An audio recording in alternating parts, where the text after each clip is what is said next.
Kak Kiki Saputri hari Sabtu 28 Januari 2023 resmi dinikahi oleh Muhammad Hairi. Akad nikah digelar pagi hari di Gedung Tetribata Dharma Wangsa, Jakarta Selatan. Kiki Saputri dan Muhammad Hairi menikah dengan menggunakan balutan adat Sunda, di mana yang menjadi saksi dalam akad nikah Kiki dan Muhammad Hairi adalah Menteri BUMN Erick Thohir seperti yang terlihat dalam unggahan Instastory presenter Hesti Purwadinata.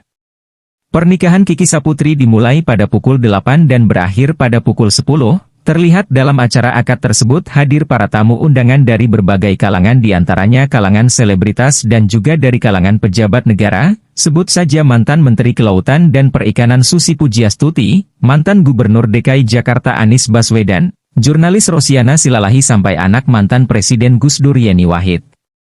Selamat menikah, selamat menempuh hidup baru Kiki Saputri dan Muhammad Hair.